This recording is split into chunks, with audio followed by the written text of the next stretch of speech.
Welcome to Crime Bedtime. True crime stories to fall asleep to. Before we dive into tonight's cases, drop a comment and let us know where you're listening from. Now get comfortable, and let's begin. Story 1. The Murder of Joe Cox. It was just after 1 in the afternoon on Thursday, June 16th, 2016, when a call came through to West Yorkshire Police that would spark national shock and grief. The location was Birstall, a quiet market town in West Yorkshire, England. An emergency call reported that a woman had been attacked outside the local library, in broad daylight. Multiple witnesses had called it, in some saying she had been stabbed, others claiming they had heard gunshots. Confusion swirled in the initial moments. What no one realized yet was that the victim was Joe Cox, a sitting member of Parliament. 41-year-old Joe Cox had been on her way to meet with constituents at the Birstall Library for her weekly advice surgery. It was something she took seriously. Representing the Batley and Spen constituency, Joe had developed a reputation for being deeply involved with her community and passionate about human rights, immigration issues, and the plight of refugees. She was known for being hands-on, empathetic, and unafraid to speak her mind in Parliament. She had arrived at the library just before her scheduled meeting time. As she exited her car, the attack happened suddenly, violently. Witnesses recounted that a man approached her and, without provocation, began stabbing her multiple times before stepping back and shooting her with what appeared to be a homemade or antique firearm. Then he stabbed her again. Several people rushed to intervene. One man, a 77-year-old named Bernard Kenny, tried to stop the suspect and was stabbed in the abdomen for his efforts. Despite his injuries, Kenny's actions were later praised as heroic. Joe Cox lay bleeding on the pavement and paramedics rushed to the scene. She was airlifted to Leeds General Infirmary, but the wounds were catastrophic. At around 1:48 that afternoon, Joe Cox was pronounced dead. Police acted quickly. Within 15 minutes of the attack, officers arrested a man near Rysdale Avenue, not far from the scene. He did not resist arrest. The suspect was 52-year-old Thomas Mayer, a local man who had lived alone in a semi-detached house in Birstall. He was quiet, reclusive, and largely unknown to many of his neighbors. At the time of the arrest, he reportedly said, "It's me," when confronted by officers. He was taken into custody and later charged with murder, possession of a firearm with intent to commit an indictable offense, possession of an offensive weapon, and grievous bodily harm. As the investigation unfolded, officials and the public alike began to ask the same question. Why Joe Cox? Forensic examination of the scene confirmed the use of a .22 caliber firearm. The gun, along with a knife and a bag containing various items, was recovered nearby. The police also searched Mayer's residence, and what they discovered there began to paint a disturbing picture. Inside the house were piles of far-right literature and materials, including books and magazines related to Nazism and white supremacy.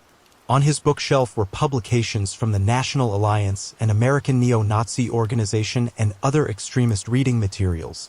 Investigators found that Mayer had a long-standing interest in far-right ideologies. According to the Southern Poverty Law Center, he had previously purchased manuals from a neo-Nazi group in the United States, including guides on how to build homemade guns and explosives. He had also subscribed to publications from white nationalist groups and had collected materials advocating racial violence. The timing of Joe Cox's murder sent further ripples through the country. It occurred just 1 week before the United Kingdom was set to vote in the EU referendum, a divisive campaign that had stirred strong emotions across the political spectrum. Joe had been a vocal advocate for the Remain campaign, arguing that Britain should stay in the European Union. Her speeches often emphasized inclusion, humanitarian values, and unity. In contrast, Thomas Mayer's political leanings were starkly different. During his first court appearance on June 20th, when asked to state his name, he responded with the words, "Death to traitors, freedom for Britain." He said nothing else. The courtroom fell silent. His statement didn't just disturb, it confirmed what many had already feared. This was not a random act of violence. It was politically motivated. As the details emerged, the Crown Prosecution Service decided to treat the case as an act of terrorism. Prosecutor Allison Morgan detailed that Jo Cox had been murdered because of her political views. The trial would be held at the Old Bailey in London under high security conditions. The country was in shock. Political leaders from every party condemned the attack. Parliament was suspended in tribute to Jo Cox. Across the UK, vigils were held in her honor. In Birstall, flowers covered the steps of the library where she had been killed. Her husband, Brendan Cox, released a statement saying that Jo had believed in a better world and she fought for it every day of her life. He asked the public not to fight hate with hate, but to unite in her memory. In the days that followed, questions continued to surface about Thomas Mayer's background. Neighbors described him as quiet, often seen doing gardening or walking to the local shops. He had no known criminal record and had received mental health treatment in the past, although not recently. His isolation was noted repeatedly. He lived alone, had no job, and did not appear to have close relationships. But what investigators were most focused on was his ideological motive. The evidence was overwhelming. In addition to the materials found at his home, his internet search history revealed that he had researched Jo Cox, her political stances, and her public appearances in the days leading up to the attack. He had also looked up information about firearms and political assassinations. The attack was premeditated. It wasn't spontaneous. And it wasn't personal in the traditional sense. It was driven by a belief system that viewed Cox's politics as a threat. The court would later hear that Mayer had targeted Jo Cox because of her support for immigrants and her stance on remaining in the European Union.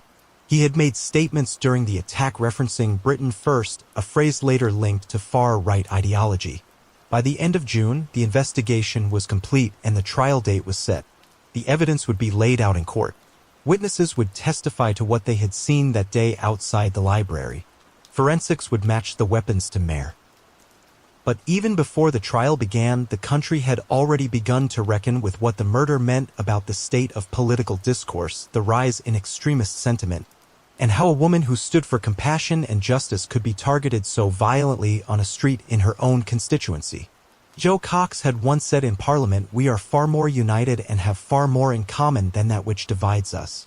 In the days following her death, her words were repeated by leaders, written on banners at memorials, and shared by thousands online. But the question lingered: how had it come to this? That was still unfolding. And the trial, set to begin in November, would bring more of the truth to light. On the morning of Monday, November 14, 2016, the trial of Thomas Mayer began at the Central Criminal Court, known more widely as the Old Bailey in London. The courtroom was tightly secured. There was no jury tampering risk, but the emotional weight of the case and the political undertones attached to it meant every detail was scrutinized. Thomas Mayer sat silently in the dock, wearing a gray sweater. He had refused to enter a plea during earlier hearings, so formal pleas of not guilty had been entered on his behalf by the court. But prosecutors were firm from the outset this was not going to be a case about mistaken identity. It was a case about intent, a case about ideology, and it would be tried as an act of terrorism. Prosecutor Richard Whittam KC addressed the jurors with a calm but direct opening. He told them that Jo Cox had been murdered because of her political views and because she was a member of Parliament. Evidence, he said, would show that Thomas Mayer had planned the attack in advance, had researched both Jo Cox and methods of killing, and had acted with deliberation, not impulse. The Crown began by laying out the timeline of the attack. Witnesses would testify, forensic evidence would be presented, and surveillance images would be introduced to track his movements.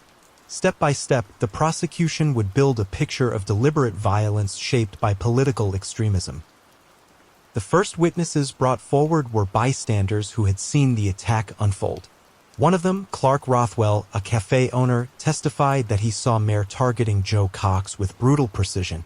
Rothwell told the court that he heard Mayer shouting phrases like, "This is for Britain," and "Keep Britain independent," as he struck her repeatedly.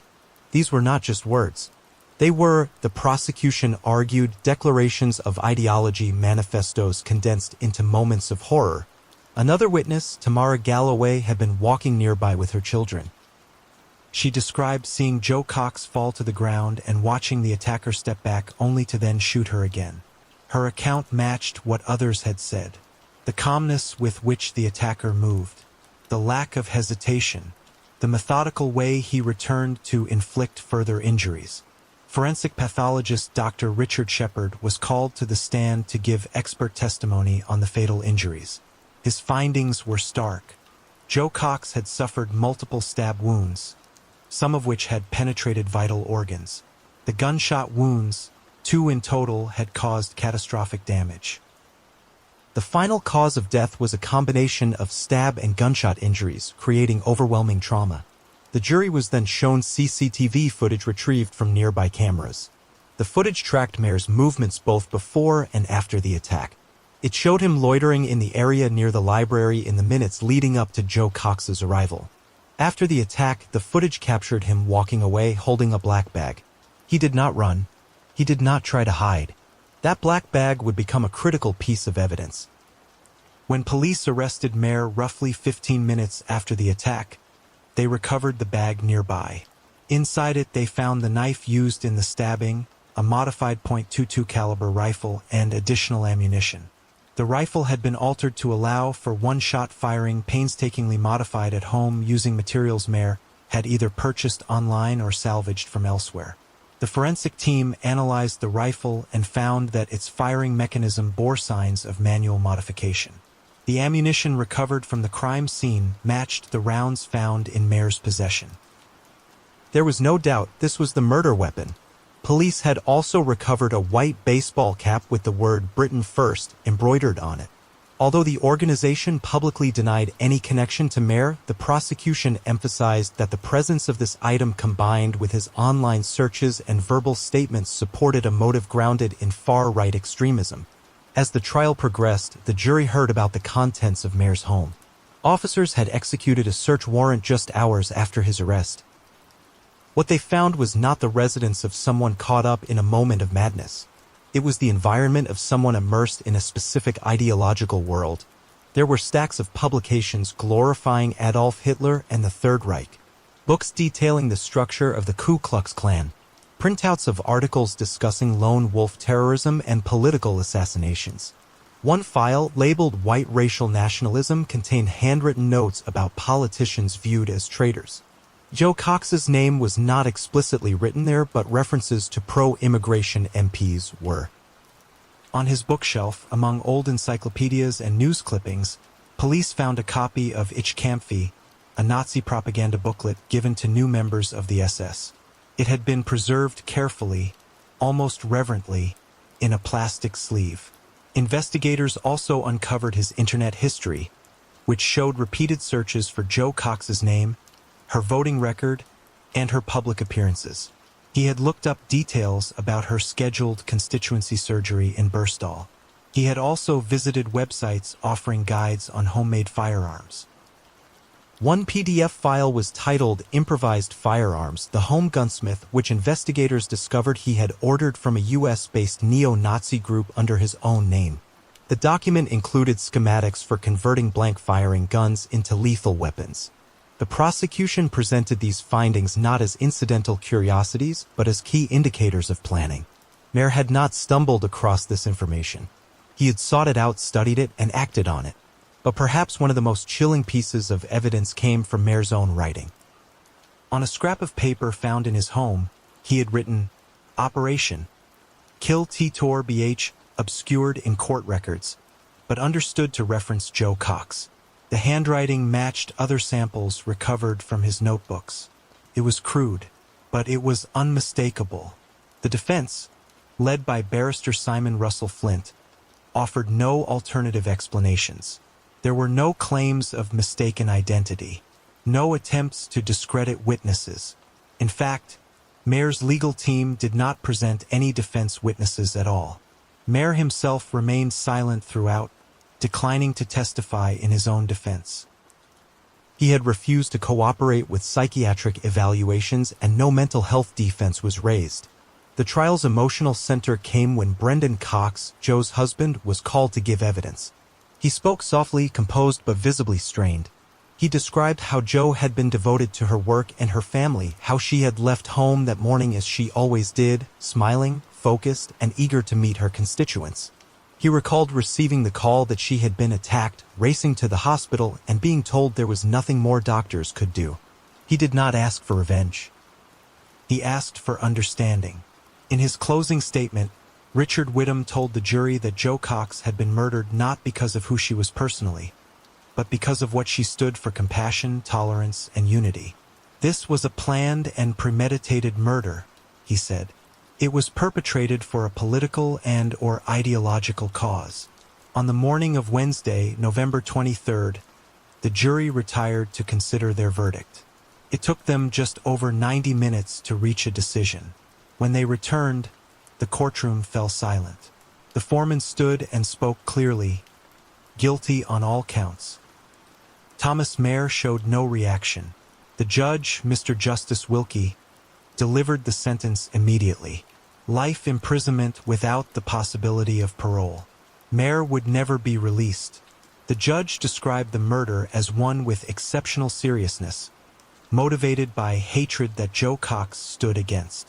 Outside the court, Brendan Cox stood before reporters and said quietly, "We have no interest in the perpetrator. We only feel sorrow for the life Jo never got to live." He thanked the police, the witnesses, the jury, and the public for their support. And just like that, the trial was over. But the questions it raised about radicalization, about political discourse, about how hatred festers in silence would not fade so easily.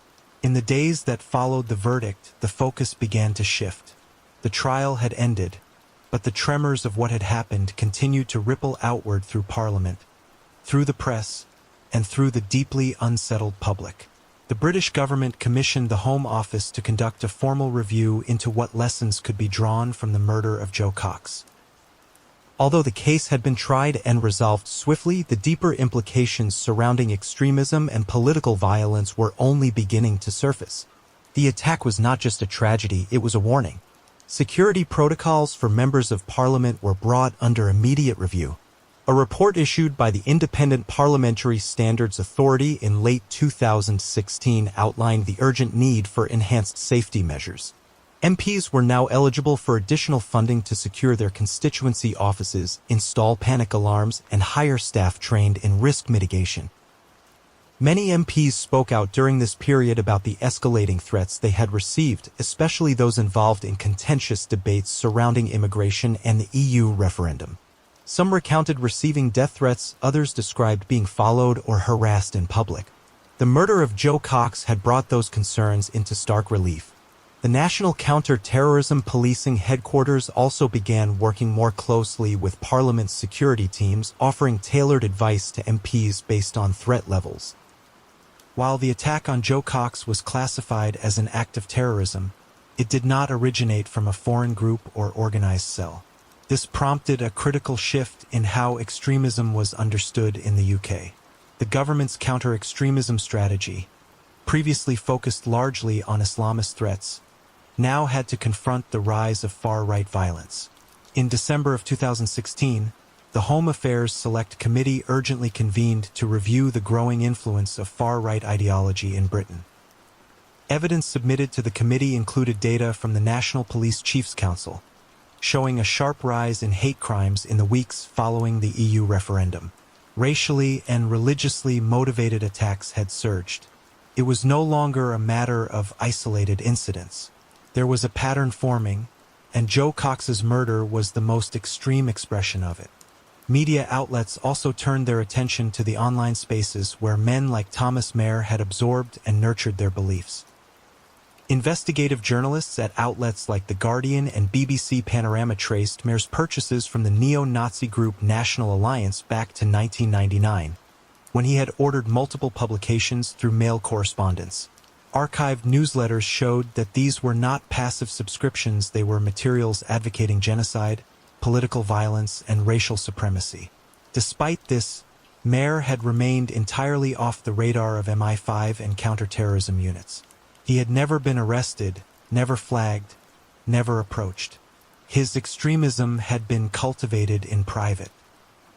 Digital extremism experts testified before Parliament in early 2017. warning that the internet was facilitating a new form of radicalization, one that did not require recruitment or physical networks. Lone individuals could immerse themselves in ideologies, build echo chambers through forums and message boards, and plan acts of violence with near-complete anonymity. Mayer's case became a cornerstone example of what would later be termed lone actor terrorism. The Jo Cox Foundation was launched by her family just 5 months after her death, on what would have been her 42nd birthday. The foundation was established to advance the causes Jo had championed: social inclusion, international aid, and the protection of vulnerable communities. Brendan Cox, along with Jo's sister Kim Leadbeater, became the most public faces of the initiative. The foundation's first major campaign was the Great Get Together, a nationwide event aimed at bringing communities together in the face of division. It was held in June 2017, marking the first anniversary of Jo's death. More than 100,000 events were registered across the UK, from street parties to communal meals. The message was simple: that hate must never be allowed to silence compassion. Back in Birstall, the community continued to wrestle with the memory of what had happened outside the library. A permanent memorial plaque was installed near the site of the attack, inscribed with Jo's words, "We are far more united and have far more in common than that which divides us." The library itself was refurbished and reopened with enhanced security measures, but many who worked there spoke quietly of the lingering grief. Staff who had known Jo personally described her as approachable, warm, and deeply committed to her constituents. Her absence was not just felt, it was seen, in the empty chair where she once sat, in the silence that followed her name being mentioned. As the political landscape continued to shift in the wake of the Brexit vote, references to Jo Cox began to appear more frequently in debates and speeches.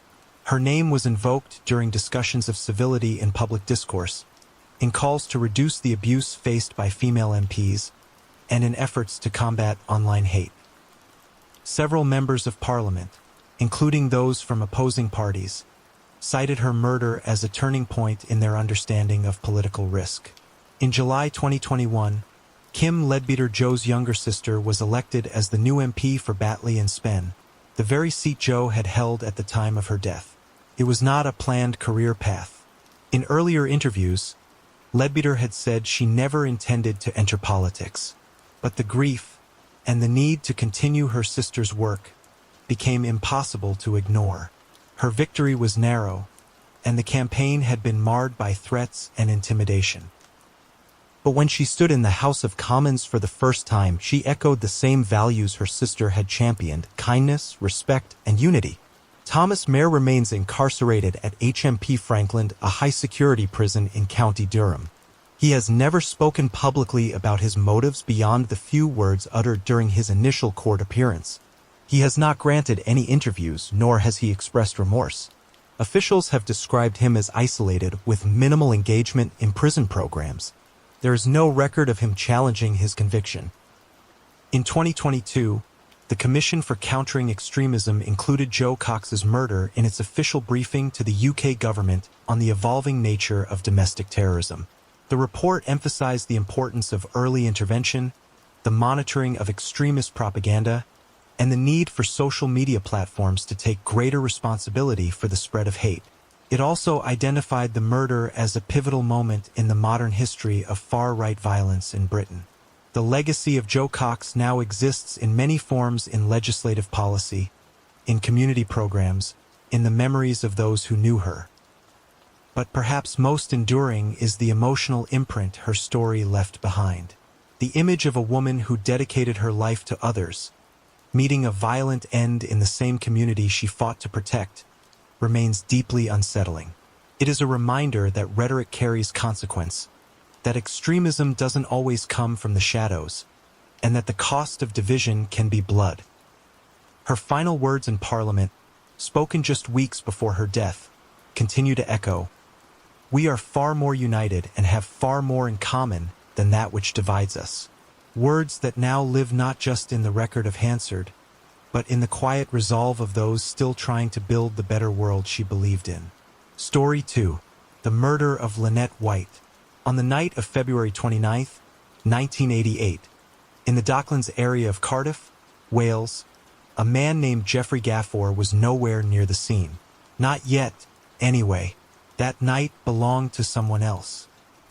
That night, police were called to a small flat above a betting shop on James Street in the Buttetown district, an area long overlooked by authorities, with a history of poverty, racial tension, and working-class struggle. Inside the flat, officers discovered the mutilated body of 20-year-old Lynette White. She had been stabbed more than 50 times. Blood was everywhere on the walls, the ceiling, the floor.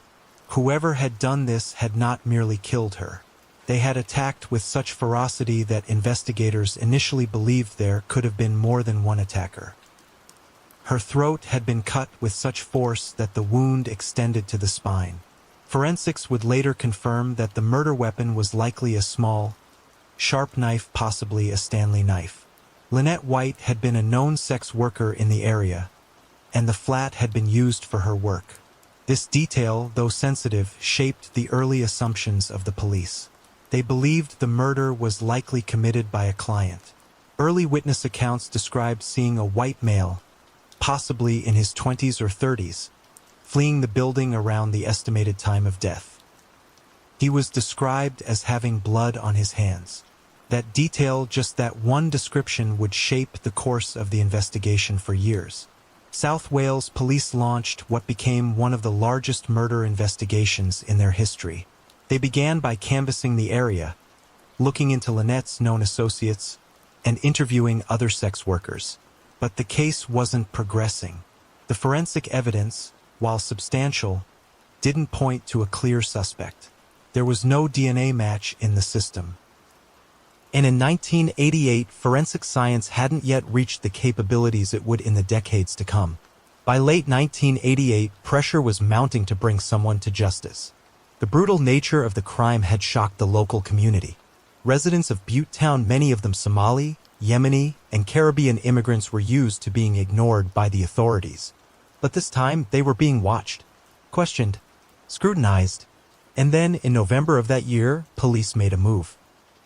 5 local men were arrested: Stephen Miller, Tony Paris, Youssef Abdullahi, Ronnie Jones, and John Actie. All 5 were either black or mixed race. They became known in the press as the Cardiff Five. The arrests were based on a combination of circumstantial evidence, alleged witness statements, and most crucially, a set of confessions. Stephen Miller, who had been Lynette's boyfriend, was interrogated for 4 days straight. The tapes of those interviews would later become central to one of the most shocking miscarriages of justice in British legal history. At the time, however, police saw Miller's statements as a breakthrough.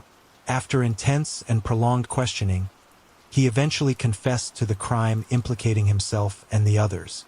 His statements were inconsistent, often contradictory, and clearly influenced by what the interviewing officers were feeding him. But in the context of the investigation, they were enough. By late 1989, 3 of the 5 men, Stephen Miller, Tony Paris, and Youssef Abdullahi, were charged and eventually convicted of Lynette White's murder. The other 2, Ronnie and John Actie, were acquitted. The trial relied heavily on Miller's confession, even though there was no forensic evidence connecting any of them to the crime scene. No blood, no fingerprints, no DNA. Still, in 1990, the court sentenced all 3 to life in prison. But from the very beginning, there were doubts. Legal experts and journalists raised concerns about the reliability of the confessions. Human rights advocates pointed to the coercive nature of the interrogations. And within the Buttetown community, many believed the men had been targeted not because of evidence, but because they were easy to blame. Because they fit a narrative. Years passed. Appeals were filed. Investigations were requested. But the wheels of justice moved slowly. It wasn't until 1992 that the Court of Appeal quashed the convictions of Miller, Paris, and Abdullahi, citing the unreliability of the confessions and the improper conduct of the police during interrogation. The men were released after spending nearly 4 years in prison for a crime they did not commit. Despite their release, the case remained unsolved. Lynette White's real killer was still out there. And for a long time, it seemed like that might never change. But then came the late 90s and early 2000s. Forensics had advanced. DNA analysis had become more accurate, more accessible. Cold cases across the country were being reopened, re-examined. And in 2002, South Wales police decided to retest the DNA evidence from the original crime scene. They had preserved biological samples, blood, skin, and other trace materials from the flat where Lynette had been murdered. The results turned everything upside down. A full DNA profile was obtained, and it did not match any of the 5 men who had been arrested. In fact, it didn't match anyone in the existing criminal databases in the UK. But there was something else. A partial familial match was found. It was distant, but it was enough to lead investigators to a man named Jeffrey Gafford. At the time of the murder, Gafford had been 23 years old. He had lived in the area. He had no prior convictions. He had never been a suspect. But in 2003, after further investigation and a direct DNA test, the results came back. It was a perfect match. Jeffrey Gafford had murdered Lynette White, and after 15 years, the truth was finally in reach. On June 26, 2003, more than 15 years after Lynette White was found murdered in that small flat above the betting shop on James Street, Jeffrey Gafford was arrested at his home in Lanharan, a small village in Rhondda Cynon TAF, roughly 20 miles from Cardiff. He was 48 years old. He worked as a security systems engineer. Those who knew him described him as quiet, reclusive, someone who kept to himself. Nothing in his demeanor hinted at what he had done in 1988. But DNA evidence left no room for doubt. When confronted with the match, Gafford didn't deny it. He didn't request a lawyer. He simply said, "Just for the record, I am responsible for her death." He gave no immediate explanation, no justification. But within days, he began to speak. His confession was calm, methodical. But what emerged was a story laced with confusion, misdirection, and a motive that on the surface seemed both senseless and tragic. According to Gafford, he had gone to the flat on James Street that night to find a man who owed his family money. He said Lynette was there, and when she refused to tell him where the man was, an argument broke out. He claimed he lost control. He pulled out a Stanley knife and attacked her. He said he didn't mean to kill her, only to scare her. But something snapped. What followed was a sustained, frenzied assault that left her with more than 50 wounds. But investigators weren't convinced by the simplicity of his explanation. For 15 years, Gafford had lived a life free from suspicion. He had never come forward, never confessed, never shown remorse until the DNA forced him to. And most troubling of all, he had watched in silence as 3 innocent men were convicted for the crime he committed. He had seen their faces in the newspapers, heard about their trial, and still said nothing. Gafford later admitted that he had followed the case in the media. He knew the wrong men had been blamed. He said he had felt guilty, but not guilty enough to come forward. In court, the prosecution described his silence as cowardice of the highest order. The forensic evidence against him was overwhelming. Biological material recovered from the scene, blood traces on the skirting boards, on the wall, and on Lynette White's clothing matched Gafford's DNA profile exactly. It was not a partial match. It was absolute, and no link could be found between him and the 5 men previously accused. He had never met them. They had never met him. His arrest triggered a deeper reaction within the South Wales police. For years, questions had been raised about the original investigation. Now, with a new suspect in custody and 3 wrongful convictions behind them, the Crown Prosecution Service authorized a full review of the original case. What they found would shock even those who had long suspected that something had gone terribly wrong. At the heart of the review was the issue of Stephen Miller's confession. The tapes of his police interviews, 72 in total, had long been criticized by legal observers. But now they were re-examined with a sharper lens. The techniques used by the officers were exposed as deeply coercive. Miller had been interrogated for hours at a time, sometimes without breaks, often with leading questions. Officers would suggest names, events, and timelines, then ask Miller to repeat them. He was told the evidence against him was overwhelming. He was told that if he just told the truth, things would be easier. One of the most damning observations from the review was that Miller had an intellectual age of 11. He was vulnerable, easily led, and the interviews, far from being a neutral fact-finding process, had become a slow erosion of his will. He began to repeat what the officers wanted to hear, not because it was true, but because he believed it might end the ordeal. This discovery led the Independent Police Complaints Commission to launch a criminal investigation into the conduct of the original detectives. That investigation, which became known as Operation Vermont, was one of the largest corruption inquiries in British legal history. Over the next several years, more than 100 officers were interviewed. Files were seized, statements were reviewed, and by 2011, 8 former police officers were charged with perverting the course of justice. The charges centered on allegations that officers had fabricated evidence, manipulated witness testimony, and coached suspects into giving false statements. One witness, a man named Leon Vilde, claimed police had pressured her into signing a statement she hadn't written. Another, Angela Sila, said she had been threatened with prison if she didn't cooperate.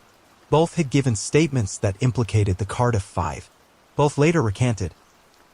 As the investigation widened, it became clear that this wasn't simply a case of poor policing.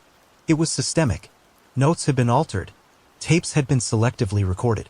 Witnesses had been coached or intimidated. The goal, it seemed, had been to secure a conviction, any conviction under immense public pressure. The brutality of the crime had demanded answers. And instead of waiting for the evidence to speak, the officers had created a narrative that fit their assumptions. But justice, even in its most delayed form, still had its day. In July 2003, Jeffrey Gaffor pleaded guilty to the murder of Lynette White. He was sentenced to life in prison with a minimum term of 13 years. During sentencing, the judge described the crime as horrific and savage and said that Gaffor's failure to come forward earlier had allowed a miscarriage of justice to take place. He showed little emotion in court. No tears. No outburst. Just a quiet acceptance of the verdict. After the proceeding, he was escorted from the dock in silence. But the ripple effects of his confession were still unfolding. The case against the 8 former officers charged with misconduct would collapse in 2011 after a series of legal setbacks. Key documents were found to have been lost or destroyed. Witnesses changed their stories. The judge ruled that a fair trial was no longer possible. All 8 were formally acquitted. For the families of the wrongfully convicted men, the collapse of the trial was a bitter pill. They had waited decades for accountability. They had watched their brothers, sons, and fathers be dragged through the courts, imprisoned, and publicly vilified. Now, the people who had orchestrated that injustice would face no legal consequences. But the damage was already done. The wrongful convictions had been quashed. The truth had come out. And Lynette White's real killer was finally behind bars. Still, one question lingered, one that no confession, no DNA match, and no court ruling could truly answer. Why? Why did Jeffrey Gaffor do it? His explanation, a dispute over money, a loss of control, never fully satisfied the investigators. There was no evidence that the man he claimed to be looking for even existed. No records, no witnesses, no link to Lynette. Her family, too, struggled with the lack of clarity. They had waited more than a decade for justice, only to learn that her death had been the result of a senseless, chaotic act by a man she barely knew. And for the wider public, the case exposed something even more disturbing. That justice, when it falters, doesn't just fail the innocent. It fails the dead. It fails the truth. And it leaves behind a silence that lingers long after the headlines fade. In the years following Jeffrey Gaffor's conviction, the aftershocks of the Lynette White case continued to ripple through the Welsh legal system and far beyond. What had begun as a single act of violence in a neglected corner of Cardiff had, over time, exposed one of the most significant miscarriages of justice in British legal history. And while Gaffor's guilty plea in 2003 finally resolved the question of who had killed Lynette, it did not bring closure to the deeper, more systemic failures that had allowed the wrong men to be convicted, nor did it erase the profound damage done to the lives of those men, their families, and the wider community. Following the collapse of the original Cardiff 5 trial in the early 1990s, the South Wales police force faced increasing scrutiny. Public confidence had eroded.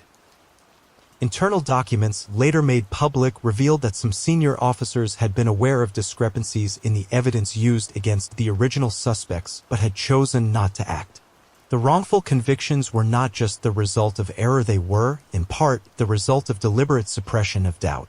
When the independent review of the case was ordered following Gaffor's arrest, it was led by the Crown Prosecution Service's Special Casework Division and the Independent Police Complaints Commission.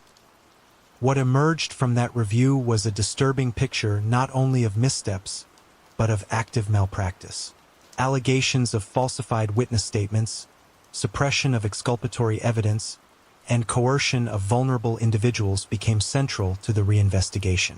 In response, Operation Vermont was launched. The investigation spanned several years and focused on potential misconduct during the original 1988-1990 murder inquiry.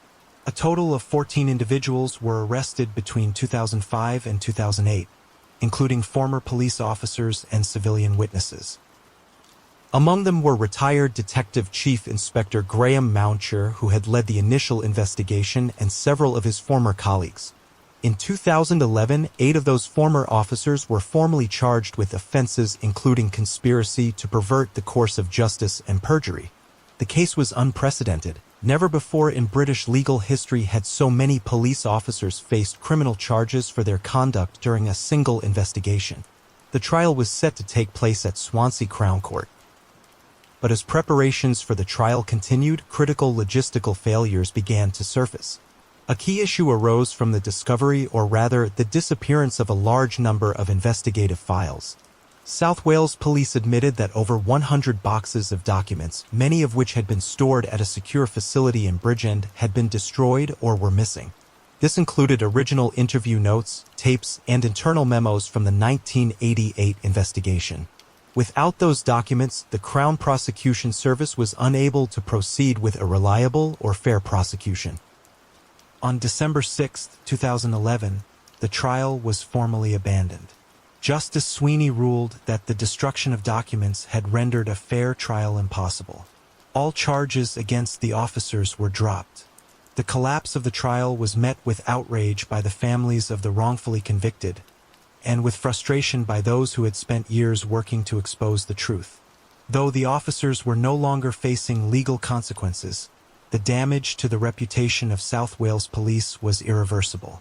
An internal inquiry followed. The Independent Police Complaints Commission issued multiple recommendations for reform in the handling, cataloging, and preservation of critical documents. But for many, the damage had already been done. The original investigation into Lynette White's murder had been used not only to convict innocent men, but had also relied on a network of compromised practices that had gone unchecked for decades. The lives of Stephen Miller, Tony Paris, and Youssef Abdullahi had been irreparably altered. After their release from prison in the early 1990s, all three struggled to rebuild. In 2003, following Gaffor's conviction, they launched civil claims against South Wales Police for wrongful imprisonment and malicious prosecution. The legal battle lasted several years. In 2015, South Wales Police agreed to pay an undisclosed sum in compensation to the 3 men. Though the settlement acknowledged the injustice, it could not restore the years they had lost or undo the psychological toll of being branded murderers. Youssef Abdullahi died in 2011 before the civil case concluded. In interviews prior to his death, he had spoken seldom of the time he spent imprisoned, but those who knew him said he remained deeply affected by the experience. Tony Paris later became a vocal critic of police misconduct and participated in several documentaries and public forums about the case. Stephen Miller lived largely out of the public eye, though he remained connected to efforts aimed at exposing wrongful convictions. As for Lynette White, her story was often overshadowed by the legal drama that followed her death. But behind the headlines and the court proceedings was the life of a young woman who had been trying to survive in difficult circumstances. Born in 1967, Lynette grew up in Cardiff and had faced a fractured family life and limited opportunities. She was known by those close to her as smart, sharp-witted, and fiercely independent. She had dreams that extended beyond the streets of Butte Town, but like many young women in the area, she had few paths to pursue them. Her murder in 1988 was not just a brutal act of violence, it was a moment that revealed the vulnerability of people living on the margins of society. In the years that followed, her name became synonymous with injustice, but to those who knew her, she remained more than a victim. She was a daughter, a friend, and a life cut short just as adulthood was beginning. In 2005, a memorial plaque was unveiled near the site of her death to honor her memory. It was a small gesture, but one that helped return the focus to where it belonged, not just on the crime or the scandal, but on the human being at the center of it all. By the time the final chapter of the case closed, the Lynette White investigation had prompted reviews of hundreds of other South Wales police cases from the 1980s and 1990s. At least 4 other murder convictions handled by the same force during that period were later overturned. In 2021, the Criminal Cases Review Commission confirmed it was still examining similar matters, using Lynette's case as a benchmark for what could go wrong when institutional pressure, tunnel vision, and systemic bias coalesce. Jeffrey Gafford remains in prison. In 2020, he was moved to an open prison as part of a routine progression through the penal system. The decision drew criticism from Lynette's surviving family members, but the Ministry of Justice confirmed the move was in line with standard practice for inmates serving long-term sentences. In 2023, Gafford applied for parole. The parole board announced that it would consider the application, but no decision has yet been made public. The legacy of the case is difficult to summarize. It is not a story with a single villain or a single hero. It is a story of institutional failure, of lives destroyed, of a young woman caught in circumstances that offered little protection. It is a story of silence, of a killer who watched others take the fall, and of a justice system that, for years, preferred easy answers over hard truths. But perhaps the most haunting aspect of the Lynette White case is not what was done, but what was allowed to remain undone for so long. The evidence was there. The signs of coercion were visible. The inconsistencies were documented. And yet, time and again, those in power chose to look away. Lynette's name became a symbol, not just of what was lost, but of what should never be forgotten. And for those who still walk the streets of Cardiff's Docklands, her story hangs in the air like a quiet, persistent echo, a reminder that justice delayed is not justice denied, but it is something else entirely. It is justice that arrives too late to heal, too late to restore, and far too late to forget. Story 3. The Snowtown Murders. On May 21, 1999, police in South Australia entered a disused bank building in the small town of Snowtown, just over 90 miles north of Adelaide. The building had stood mostly untouched for years, with paint peeling from its walls and the air inside stale and rotting. Officers had been led there based on information gathered during a wider investigation into missing persons and suspicions of foul play. What they found inside that bank would shock not just the state, but the entire country. Inside a large vault at the back of the building, they opened several plastic barrels filled with acid. What lay submerged inside was the dismembered and decomposing remains of 8 human bodies. The remains were in such an advanced state of decomposition that identification required forensic analysis. The smell was unbearable. The officers on the scene had to step outside repeatedly. Some were physically sick. The discovery didn't come out of nowhere. In fact, police had already been investigating a pattern of disappearances, mostly involving people on society's margins, those with disabilities or who were known to be struggling financially or mentally. The long list of missing persons stretched back several years, but it was the connection between a man named Barry Lane and another man named Robert Wagner that finally gave investigators something concrete to work with. Barry Lane was known to police. He'd been a registered sex offender, and his disappearance in 1997 hadn't raised many eyebrows at the time. But when police began to look into Robert Wagner, Lane's former partner, they noticed inconsistencies. Wagner claimed that Lane had simply gone away. But further digging revealed that Wagner had begun living with another man, John Bunting, not long after Lane vanished. John Bunting was the name that kept coming back. He was charismatic but controlling. He had a reputation in the northern suburbs of Adelaide, particularly in areas like Salisbury North, where he lived. Bunting wasn't just outspoken, he was known to have a deep hatred for pedophiles and what he called weak people. He frequently referred to his personal enemies using cruel and dehumanizing terms. And over time, it became clear that his views had moved far beyond just talk. Bunting had surrounded himself with a small group of followers, men like Robert Wagner, who was easily manipulated, and James Vlasakis, a younger man who would later become central to unraveling the entire case. They were all part of what was, in effect, a network of vigilante-style killings. But this wasn't justice. It was exploitation and murder, masked under the pretense of moral superiority. Police began connecting dots. The disappearances of Clinton Trezise in 1992, Ray Davies in 1995, and Suzanne Allen in 1997 had all been dismissed or unresolved. But as detectives revisited these cases, certain links emerged. All the victims had known either Bunting or someone in his circle. Most had been on the fringes dealing with mental health issues, struggling to make ends meet, or, in some cases, having criminal records of their own. Clinton Trezise was the first known victim. He was only 22 years old. His remains were found buried in a shallow grave near Lower Light, north of Adelaide, in 1994. At the time, police had no suspects and the case went cold. But later, a witness would testify that Bunting had bragged about killing Trezise, believing him to be a pedophile. No evidence ever supported that claim. Ray Davies was intellectually disabled and had been living in a caravan behind Suzanne Allen's home. After he vanished in 1995, no one questioned it too deeply. Allen herself disappeared 2 years later. When police finally searched Bunting's home, they found her remains buried in his backyard.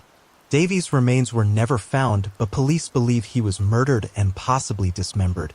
James Vlasakis, the stepson of Bunting's partner, would later tell police that Bunting made it a point to target people who wouldn't be missed. He would look through social security records, making lists of potential victims. They would then assume control of the victims' identities, continue to collect their welfare payments, and fabricate stories to explain their absence. It was a coldly calculated operation. After killing their victims, the group would often force them to record messages on answering machines pretending they were still alive. These tapes would be played for family members or used to convince authorities that the person had simply moved away and didn't want to be contacted. Police surveillance and wiretaps began to close in. Phone records, financial transactions, and witness statements started to build a case. But it wasn't until Vlasakis himself came forward that everything unraveled. Vlasakis, who had been involved in some of the murders, agreed to cooperate with authorities. He was arrested in May 1999 and began giving detailed confessions, including locations of bodies and descriptions of how the victims were lured and killed. He led police directly to the bank in Snowtown. The bank had been chosen because it was remote and had a large vault. The group had transported the bodies there in barrels filled with hydrochloric acid, believing the acid would speed up decomposition and make identification impossible. But forensic teams were able to recover enough evidence to identify the victims and link them definitively to Bunting and his accomplices. Among the victims found in the barrels were Frederick Brooks, Michael Gardiner, and David Johnson. Johnson's murder was particularly disturbing. He was one of the last to be killed, and Vlasakis would later testify that the group had lured him there under the pretense of participating in a computer scam. Once inside the bank, he was overpowered and murdered. By the end of May, police had arrested Bunting, Wagner, and Hayden. Mark Hayden had helped store and transport the bodies but denied direct involvement in the killings. The evidence, however, told a different story.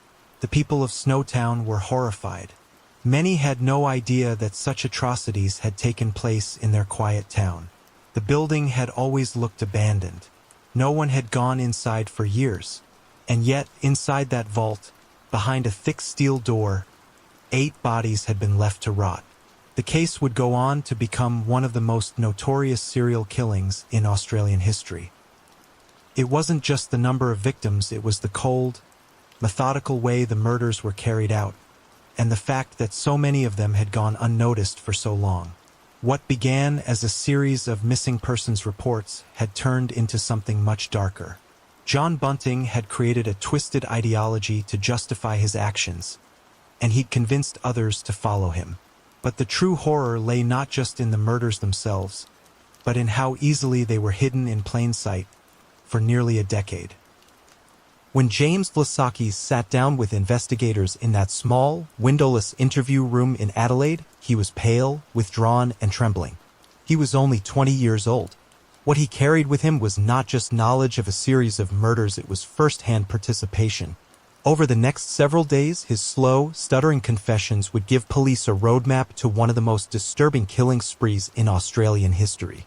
And unlike the rumors, unlike the speculation that had haunted the outskirts of Adelaide for years, Vlasaki's words came with verifiable weight. His connection to John Bunting began when his mother, Elizabeth Harvey, started a relationship with him. They moved into 14 Waterloo Corner Road in Salisbury North, a modest, weathered home with a corrugated iron fence and a sagging front porch. Inside, Bunting quickly asserted dominance. He wasn't just a father figure to James. He was a presence that filled every room. James would later describe how Bunting would talk for hours about his hatred for pedophiles and homosexuals, how he would refer to them with degrading nicknames and slurs. But Bunting's hatred wasn't static. It expanded. Soon, anyone he felt was weak, dependent, or socially vulnerable became targets in his mind. Police learned that the house at Waterloo Corner Road had essentially become a killing ground.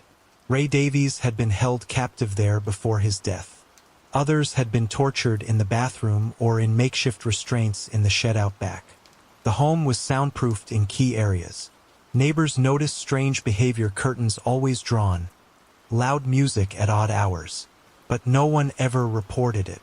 It was just another house in a suburb where people kept to themselves. With Vlasaki's cooperating, police obtained a search warrant for the property. Forensic teams descended on the site, and what they found confirmed his account. Blood residue beneath freshly painted floorboards. Bone fragments buried in shallow graves in the backyard. A notebook containing lists of names and Centrelink identification numbers.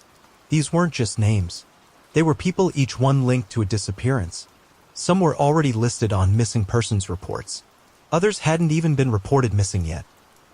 Their identities had been assumed, their lives erased, and their government benefits rerouted. One of the most haunting revelations came when Vlasakis described the murder of his half-brother, Troy Yud. Troy had been living in the house for a time. According to Vlasakis, Bunting accused Troy of abusing him as a child. Whether or not that accusation was true remains unclear. No evidence was produced, and Troy never had a chance to respond. One night in late 1997, Bunting and Wagner entered Troy's room while he slept. They beat him with a metal pole, then strangled him. Vlasakis admitted to holding a rope around Troy's neck during the murder. His body was then dismembered and stored in a barrel before being moved to the Snowtown bank. The investigation widened again. Police traced the group's movements across various properties in South Australia.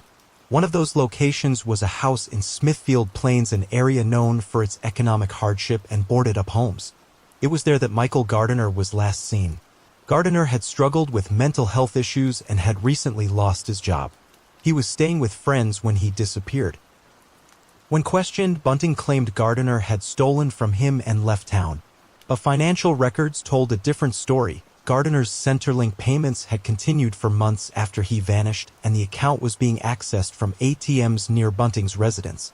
Investigators also uncovered a chilling pattern in the way victims were coerced. Before killing them, the group would force victims to record scripted messages. These tapes were designed to make it seem like the person was still alive and had left voluntarily. In one recording, a victim can be heard nervously saying, "I've found a new place to live. I don't want to be contacted." The voice is shaky, clearly under duress. These recordings were played to relatives, to landlords, and to Centrelink officers. They worked. For a time, no one asked questions. The psychological manipulation extended beyond the victims. Bunting had created an insular world for his accomplices. He kept a spider wall in one of his sheds, a large board with strings connecting photos, names, and notes. It resembled a conspiracy theory diagram. At the center were the words pedos and rock spiders, Australian slang for child abusers.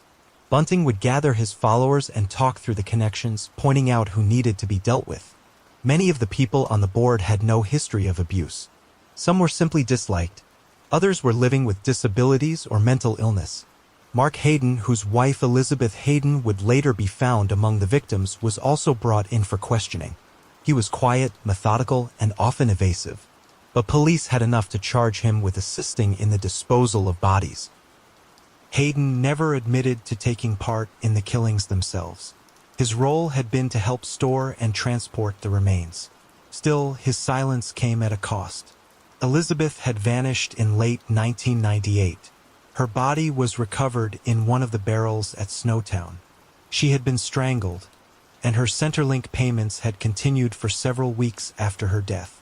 During the autopsies, forensic pathologists noted the disturbing uniformity in the victims' injuries. Most had been strangled. Several had been dismembered post-mortem. In at least 2 cases, the victims had been tortured for hours before death. Electrical cords, pliers, and knives were used. The level of control exerted over them, both physical and psychological, suggested a desire to dominate and erase. This wasn't about impulse or rage. It was systematic. One of the last murders to be committed was that of David Johnson, a 19-year-old from Adelaide. Johnson had no known criminal history, no accusations against him. He was lured to the Snowtown bank under the promise of buying computer parts from Vlasakis. Once there, he was taken into the vault, tied up, and strangled. His final moments were recorded on tape. The group had developed a ritual by then: mock interrogations, forced confessions, and then death. Johnson's murder was unnecessary even by the group's twisted logic. He was not on the spider wall. He had not been accused of any crime. He was simply a target of opportunity. As Vlasakis continued to talk, his demeanor shifted. He began to cry during certain confessions, especially when speaking about his half-brother. But when asked why he didn't go to the police sooner, his answers were vague. He said he was afraid of Bunting, that Bunting had threatened him, manipulated him. He described Bunting as a father figure, someone he wanted to impress. And yet, he had participated willingly in multiple murders. The public was unnerved not just by the brutality of the killings, but by how long they had gone unnoticed. These were not people who lived in isolation. They had families, contacts with social services, and in some cases parole officers. Yet none of those systems had connected the dots. The group had exploited weaknesses in the welfare system, using false identities and fabricated stories to keep collecting payments. They had learned to mimic bureaucratic language, to manipulate forms, to stay just below the radar. By early 2000, the prosecution team had assembled enough evidence to charge Bunting, Wagner, Vlasakis, and Hayden with a range of crimes, including multiple counts of murder. The trial would prove to be one of the longest and most complex in Australian legal history. But before it could begin, the country would have to reckon with the fact that for 7 years, a group of men had hunted the vulnerable, hidden their remains in acid-filled barrels, and convinced the world they had simply vanished. The trial began in October of the year 2001, inside the Supreme Court of South Australia in Adelaide. The courtroom was stark, lined with hard wooden benches and artificial lighting that seemed to cast every defendant in a pale, clinical hue. John Bunting and Robert Wagner sat side by side, dressed in plain clothes, their expressions mostly unreadable. Their trial would become the longest and most expensive in the state's history, stretching over 11 months, involving nearly 300 witnesses and generating over 400 volumes of transcript. James Vlasakis had already pleaded guilty to 4 murders. His testimony was instrumental in the prosecution's case.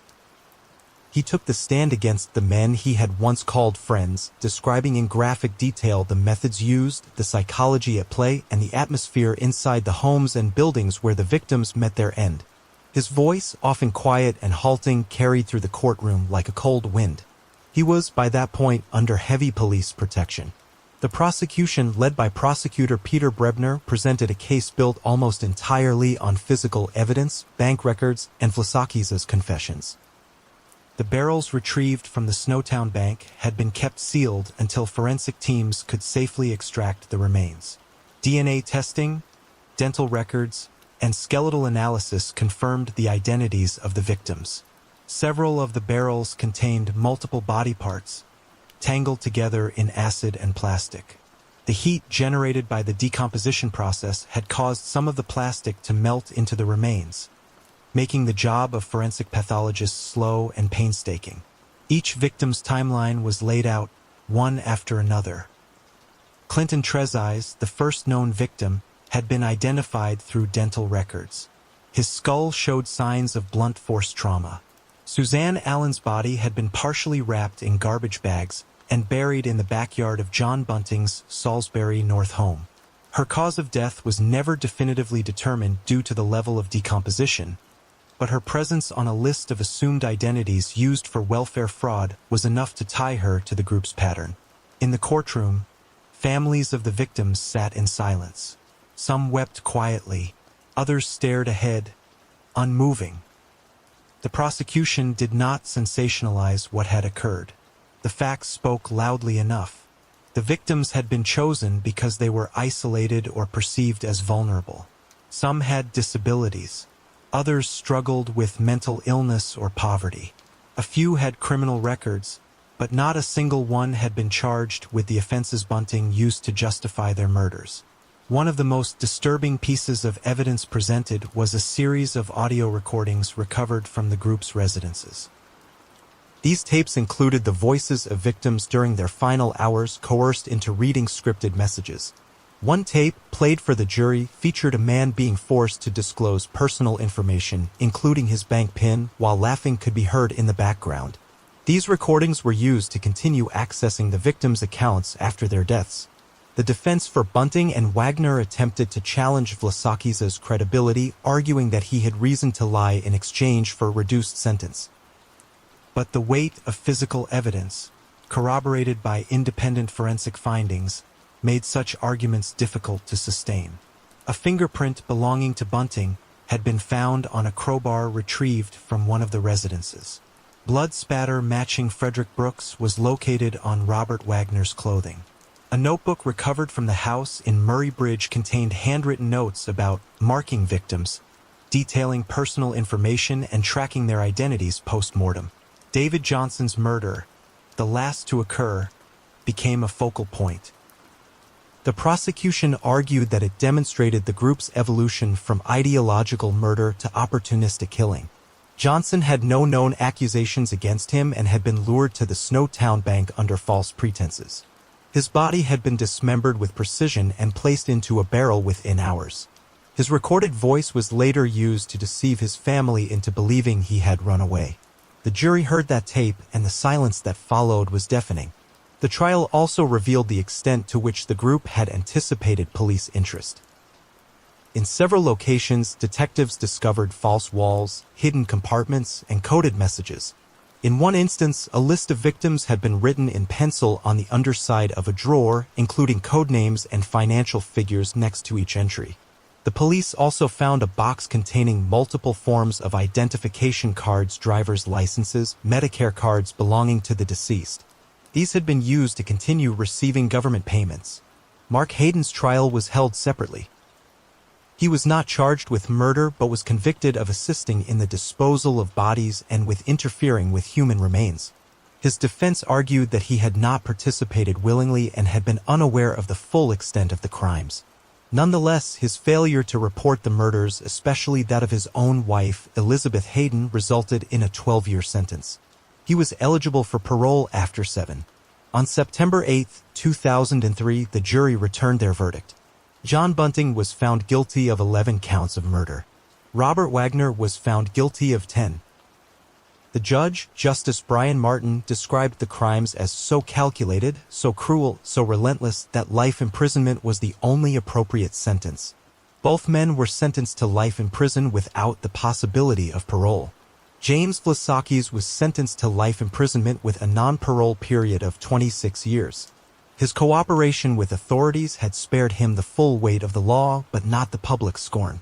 He was transferred to a secure prison facility under pseudonym status due to threats against his life. The reactions outside the courtroom were complex. There was relief that the case had reached its end, but also lingering questions about how such crimes had gone unnoticed for so long. The Department of Social Services initiated an internal review to investigate how welfare fraud had continued unchecked for years. The coroner's office, in collaboration with police, issued a report detailing systemic failings in the handling of early missing persons reports. The town of Snowtown changed its name unofficially, hoping to distance itself from the events that had cast a shadow over its tight-knit community. Tourists began showing up, some taking photos outside the old bank building, which remained sealed. There was discomfort in the attention. Local businesses suffered. Residents were left to explain over and over again that the killings had not occurred in their town, only the disposal. But the name stuck. The building itself was never reopened. The vault, now empty, remained a silent reminder of what had been hidden behind its thick steel door for so many years. In time, the story of the Snowtown murders became a kind of cautionary tale for the nation. Not only about the cruelty that can nest quietly in suburban homes, but also about the danger of dehumanization, how language, when used to strip others of dignity, can create a space where atrocities feel justified. John Bunting had crafted an ideology that made it easy to kill. What he left behind was not justice, but devastation. No plaques were erected. No memorials were built. But the families of the victims remember. Each year, quietly, some gather to light candles to say names that were once lost in silence. In dark corners of the country's memory, the barrels in Snowtown remain not just as containers of death, but as symbols of everything that can go wrong when cruelty is organized and when the vulnerable are not seen. You and I, we may never fully understand how it happened, but we can remember. And remembering, perhaps, is the only way to keep such cold darkness from taking root again. Story 4. The Anita Cobby Murder. On the evening of Sunday, February 2nd, 1986, a quiet suburb in Sydney, Australia, fell into the grip of a tragedy that would shake the nation. At around 9 o'clock that night, a young woman named Anita Cobby was walking home after finishing her shift as a nurse at Sydney Hospital. She had taken the train to Blacktown Station in the western suburbs, the same routine she had followed dozens of times before. But that night, for reasons that remain heartbreaking in hindsight, she decided to walk the short distance to her parents' home in Blacktown instead of calling for a lift. Anita Cobby was 26 years old. She was intelligent, driven, and deeply compassionate. She had won the Miss Western Suburbs beauty pageant in 1979 and had worked as a nurse for several years. Friends and colleagues described her as calm, kind, and focused. At the time, she was living apart from her husband, John Cobby, though they were still in touch and attempting to work through some issues in their marriage. Anita's father, Gary Lynch, grew concerned when she didn't arrive home. It was unlike her to be late without a call. He waited up for her until after midnight, pacing, checking the street, hoping to hear the familiar sound of her footsteps. When morning came, and she still hadn't returned, Gary and his wife Grace went to the police to report her missing. The police response in the early stages was procedural. It wasn't unusual for adults to go missing temporarily. Maybe she had stayed with a friend. Maybe she had changed her mind and gone back to her husband. But Gary and Grace insisted this was not who their daughter was. She wouldn't have just vanished. 2 days later, on the morning of February 4th, a farmer named Roger Rees was tending to his livestock in a paddock near Reen Road in Prospect, about a 10-minute drive from Blacktown. As he walked the property, he found something in the grass that froze him in place. It was the naked body of a woman. Her face was swollen and bloodied. She had bruises covering her torso. Her throat had been cut so deeply she was nearly decapitated. Police were called immediately. Detectives from the homicide squad arrived to process the scene. The brutality of the attack was immediately apparent. The victim had been severely beaten, with multiple facial fractures and defensive wounds indicating a struggle. Forensic pathologist Dr. Peter Bradhurst later confirmed that she had suffered extensive injuries before death, including being raped. The cause of death was exsanguination from the deep cut to her throat. Fingerprints and dental records identified the body as Anita Cobby. The news hit the public like a wave of grief and fury. The photograph of Anita smiling, confident, with dark hair and striking features was printed across front pages. Her murder was not just a personal tragedy, it became a national headline. People were stunned by the savagery of the crime. The fact that it happened in a suburban area to a young nurse walking home from work made it feel terrifyingly close for so many. The police investigation ramped up quickly. Detectives began canvassing the area around Blacktown Station and Reen Road. They spoke to commuters, residents, and anyone who might have seen something unusual that night. Several witnesses recalled hearing screams near the paddock on the night of February 2nd. One woman later told police that she had heard a woman crying and screaming for help around 10 p.m. but was too afraid to investigate. There were no immediate suspects. The randomness of the crime made it difficult to pin down a motive. Anita didn't have enemies. She didn't live a risky life. There was no sign of robbery. Police began to suspect the involvement of multiple offenders based on the severity of the attack and the logistics of abducting a grown woman from a public area and transporting her to the paddock. A breakthrough came from an unexpected place. In the second week of February, police received a tip from an informant who had heard rumors circulating in the criminal underworld of Western Sydney. The names that came up were known to police: 5 men, all with violent records, some of them recently released from prison. Detectives narrowed their focus to 5 suspects: John Travers, Michael Murdoch, and 3 brothers: Les, Gary, and Michael Murphy. All 5 were from the area and had a history of robbery, assault, and drug use. John Travers, in particular, had a disturbing reputation. At just 18, he had already served time in juvenile detention and was known for a violent temper and erratic behavior. Police learned that Travers had made statements to others in the past about having violent sexual fantasies. The group had been seen together in the days around February 2nd, and some had connections to stolen vehicles. Police began watching their movements closely. They also obtained a warrant to place a listening device in the home of Travers' relative, where he was known to stay. It was a risky move, but they hoped to gather incriminating conversations between the men. The wiretap paid off. Over several days, police recorded conversations between Travers and his associates that hinted at involvement in a violent crime. At one point, Travers made statements about cutting a girl's throat and bragged about how she tried to fight back. Detectives now had enough to bring him in for questioning. On February 21st, police arrested John Travers. He was calm at first, but when questioned directly about Anita Cobby, his demeanor changed. He initially denied knowing anything, but under pressure, he admitted they had taken a woman off the street. He claimed they had been driving around, high on drugs and alcohol, when they saw her walking alone. According to his account, they pulled up next to her and forced her into the car at knife point. Travers told police that they drove her around for a while before taking her to the paddock in Prospect. There, all 5 men took turns raping her. He stated that she pleaded for her life, told them she was married, told them she wouldn't report them. Travers then claimed that he cut her throat because he didn't want to go back to jail. His confession was detailed. He named the others present and described the events leading up to her death. Police used this information to arrest the remaining 4 men, Murdoch and the Murphy brothers, within the next 2 days.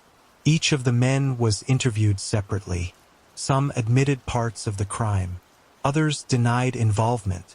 But the forensic evidence, the wiretap recordings, and Travers' confession painted a horrific and consistent picture. Anita Cobby had been targeted at random. She was pulled off the street by 5 men looking for a victim. She was raped, beaten, and ultimately murdered in one of the most brutal crimes in modern Australian history. The police now had their suspects. The arrests brought a sense of relief to the public, but the horror of what Anita had endured remained raw. The case would go to trial in the following year, and the details that emerged in court would only deepen the heartbreak. As the 5 arrests were made in late February, the mood across New South Wales turned from horror to fury. The public had followed every development with breath held tight, and now that names and faces had emerged, the outcry was deafening. Outside Blacktown Police Station, growing crowds of onlookers gathered each day. When news cameras caught glimpses of the accused being transported in police vans, people shouted, threw objects, and in some cases had to be held back by officers. Police Commissioner John Avery later described the public emotion surrounding the case as unlike anything he had witnessed before. Inside the interrogation rooms, the atmosphere was colder, more methodical. The lead detectives Paul Jacob and Graham Rosetta had spent weeks building tension, collecting fragments of witness reports, wiretap transcripts, and movement logs. Now they had the voices. They had Travers' confession, and after executing warrants, they began to secure more physical evidence. The car used in the abduction, a Holden Kingswood, was located and examined. Forensic investigators found blood traces inside the vehicle. The DNA technology of the time was limited, but the presence of blood consistent with a violent assault was enough to strengthen the case. Clothing fibers were also discovered, some of which were consistent with the uniform Anita had been wearing on the night she disappeared. Detectives also recovered a knife from one of the properties associated with John Travers. It matched the size and blade pattern of the wound described in the autopsy report. While Travers had claimed to have disposed of the murder weapon, this knife found hidden beneath a mattress was considered significant. A forensic pathologist later stated that, although it was not conclusively proven to be the weapon, it was similar enough to be considered possible. In early March, the 5 men were formally charged with abduction, rape, and murder. Each was remanded in custody. John Travers, whose statements had first cracked open the case, refused to testify further once he was charged. His solicitor advised him to remain silent, and from that point on, he offered no additional cooperation. There was, however, another piece of the puzzle that police had not yet revealed to the public. A young woman had played a critical role in the operation that led to the arrests. Her name was not released at the time for her own protection, but her involvement was vital. She was a close acquaintance of Travers, described in court documents only as Miss X, and had agreed to wear a wire during conversations with him. She had done so at great personal risk, and her recordings had captured not only admissions of guilt but also chilling boasts about the attack. In several of the taped conversations, Travers referred to Anita as the nurse and spoke in graphic, emotionless terms about what had been done to her. The tapes also captured laughter from the others as they recalled parts of the ordeal.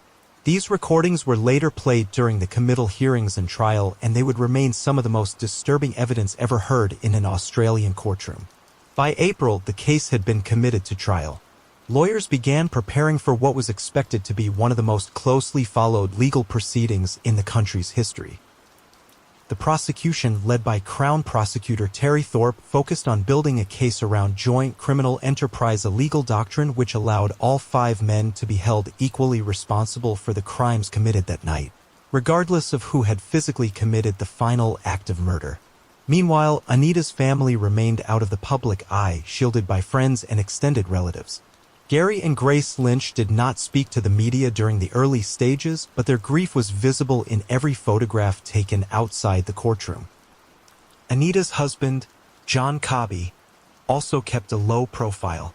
He had been questioned by police in the first days of her disappearance, cleared quickly, and then retreated from public view. In later interviews, he would speak about the emotional collapse he experienced after learning what had happened to his wife. On June 3, 1986, the committal hearing began at the Penrith Magistrates Court.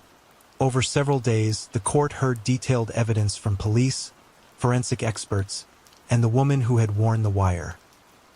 The tapes were played in closed session, with only the judge, legal counsel, and select press allowed to hear them. According to reporters who were present, some members of the courtroom staff had to step out due to the graphic nature of the content. The magistrate ruled that there was sufficient evidence for all 5 accused to stand trial for murder. The case was scheduled to proceed to the Supreme Court in Sydney later that year. But even before the trial began, the emotional weight of the case had already begun to impact those involved. One of the detectives, Graham Rosetta, later said in interviews that the case left deep scars on everyone who worked it. He described sleepless nights, emotional exhaustion, and a sense of helplessness that lingered long after the arrests were made. Forensic pathologist Dr. Peter Bradhurst, who conducted the post-mortem examination on Anita, similarly spoke of the overwhelming sadness he felt when reviewing her injuries. She had fought fiercely, he said. The wounds on her hands and arms showed she had tried to protect herself until the very end. In September of 1986, a new development sent shockwaves through the legal community. One of the accused, Michael Murdoch, initially attempted to negotiate a plea deal in exchange for a reduced sentence. He offered to testify against the others, claiming that he had not participated in the actual killing. But the Crown rejected the proposal. The evidence, they argued, placed him at the scene and implicated him in every stage of the crime. There would be no deals. The trial officially began on March 16, 1987, in the Supreme Court of New South Wales. The courtroom was packed. Journalists, legal observers, and members of the public filled every seat. Security was extremely tight, with additional officers stationed both inside and outside the courthouse. The 5 accused Travers, Murdoch, and the Murphy brothers were brought in under guard each morning. Justice Alan Maxwell presided over the trial. The prosecution opened with a stark account of the events on February 2nd, relying heavily on the taped confessions, forensic evidence, and witness testimony. The jury of 6 men and 6 women listened in near silence as details of the assault and murder were laid out. Key to the prosecution's case was Miss X, who now took the stand under protection. Her identity was shielded from the public and her voice was altered when broadcast. She testified about her conversations with Travers, the circumstances under which she agreed to wear a wire, and the threats she had received afterward. Her testimony was calm, direct, and unshaken under cross-examination. Forensic experts were also called. One testified about the blood patterns found in the car. Another explained the injuries Anita had suffered, describing them in clinical but devastating terms.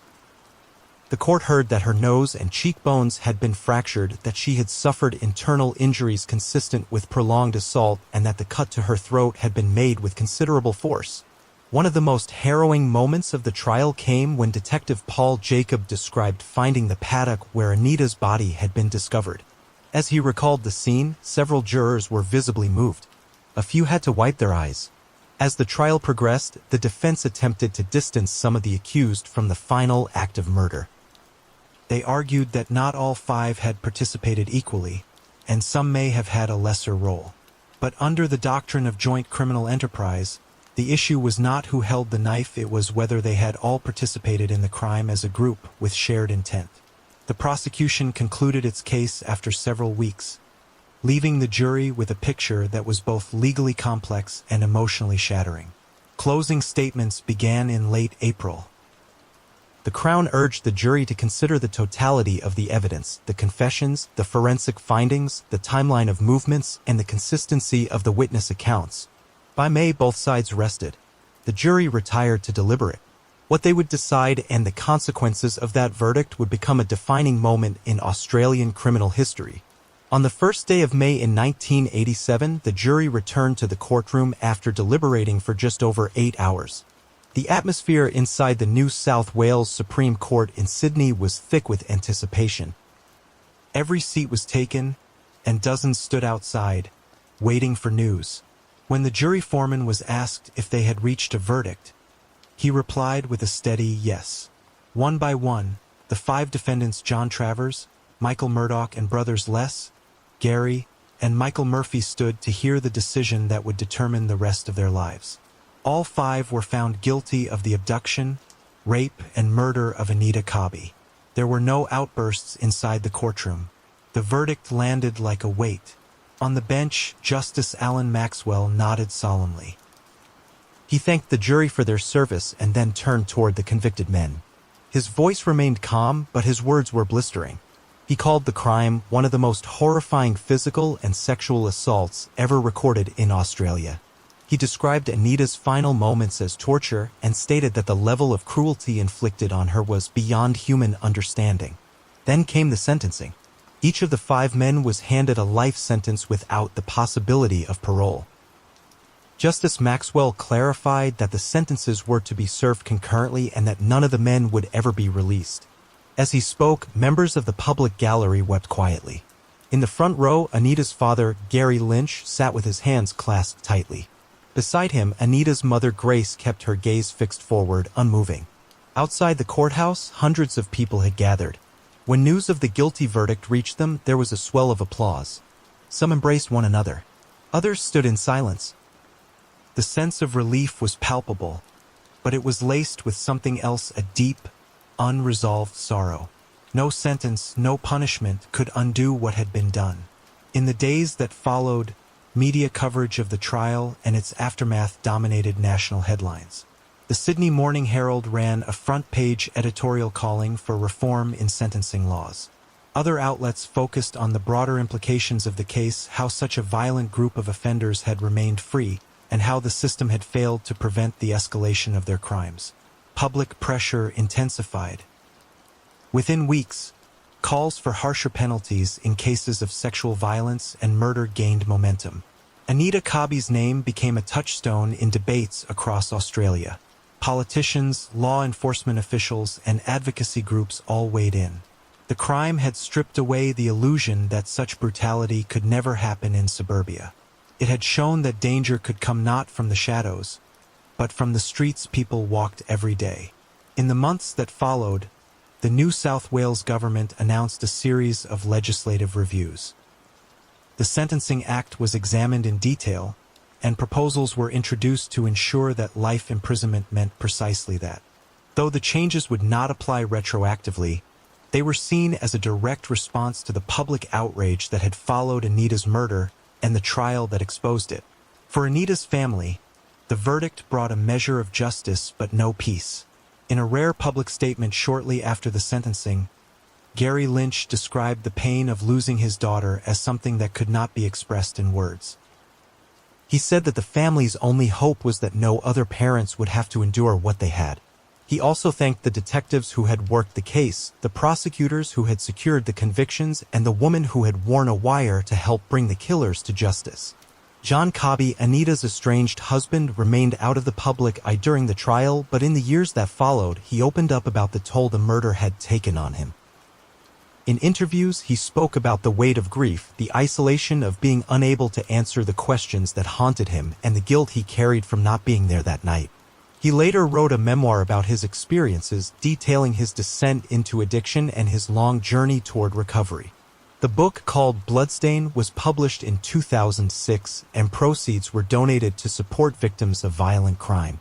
Each of the 5 convicted men was transferred to different maximum security facilities across New South Wales.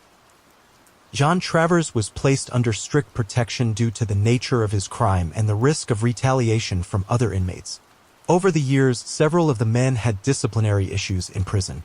In 1997, Michael Murphy was attacked by another inmate and required hospitalization. None of the 5 has ever shown public remorse, and none has been eligible for parole. The woman who had assisted detectives by recording her conversations with Travers remained under protection for many years. Her identity was never revealed publicly, and she later relocated under a different name. According to statements from police, her willingness to cooperate had been crucial to the success of the investigation and the ultimate prosecution. In the decades since Anita's murder, her legacy has endured. In 1989, her parents joined with other families affected by violent crime to establish the Homicide Victims Support Group. The organization, based in New South Wales, provides counseling, advocacy, and resources for those navigating the aftermath of loss. Gary and Grace Lynch worked with the group for many years, turning their private grief into public service. Anita's story has been told many times through documentaries, books, court transcripts, and news reports, but no retelling can fully capture what was lost. She was not defined by the crime committed against her. Those who knew her described a person of intelligence, warmth, and quiet strength. She had chosen a life of service, working with patience, caring for others. Her death, though senseless, catalyzed change that has helped protect others. In 2008, a memorial garden was dedicated to Anita at Blacktown Hospital, where she had trained and worked. It remains a place of quiet reflection, surrounded by native plants and a small plaque bearing her name. 30 years after her murder, in 2016, the New South Wales government again reaffirmed its stance on life sentences, emphasizing that the never-to-be-released designation applied with absolute finality. The reaffirmation was largely symbolic, but it was a reminder that the state had not forgotten. Neither had the people. Every February, messages still appear. Flowers are laid. Strangers and friends alike remember Anita Kabi not just for the horror of her final hours, but for the life she lived and the change her memory brought. Some stories settle heavily on the conscience of a nation. Anita's became one of them, not because of how she died, but because of how the world responded and how in the quiet persistence of her memory, something cold and brutal was met with resolve and compassion and the will to do better. Story 5. The Murder of Serena McKay. On April 23, 2017, the Manitoba RCMP received a troubling report that would soon unravel one of the most disturbing cases the region had seen in years. It started when officers from the Eastaville detachment were called to a wooded area on the Sagking First Nation, roughly 100 kilometers northeast of Winnipeg. What they found there was the lifeless body of a young woman, beaten beyond recognition. The crime scene was grim, and it was clear from the start that this had not been an accident. The brutality was immediate and shocking. The body was soon identified as Serena McKay, an Indigenous woman just days away from her 18th birthday. She was a student at Sagking Anishinaabe High School and had recently moved to the area. Serena had been reported missing only several hours earlier, late on April 23rd. Her disappearance had not initially raised alarm, as it wasn't uncommon for teens in the area to stay with friends without checking in. But the condition of her body told a different story. This wasn't a case of a runaway or a tragic accident. This was homicide. The RCMP launched an investigation with urgency, but in the early hours, they had no suspects and no witnesses. That changed quickly. On April 24th, just a day after Serena's body was found, two disturbing videos began circulating on Facebook. The footage showed a young woman being violently assaulted by two other girls. The attack was prolonged, and the victim was repeatedly kicked and punched in the head and face. She was barely conscious, unable to defend herself. Although the footage was blurry and appeared to be filmed in low light, some community members recognized the individuals involved. Within hours, the videos were sent to authorities. Investigators confirmed that the girl in the video was Serena McKay. The footage captured the final moments of her life. Officers were able to identify the two girls seen in the videos. Both were under the age of 18, which meant their identities were protected by Canada's Youth Criminal Justice Act. One of the girls, 16 years old at the time, was arrested and charged with second-degree murder. The other girl, also underage, was arrested shortly after. The RCMP did not release many details initially, citing the ongoing investigation and the legal protections surrounding youth offenders.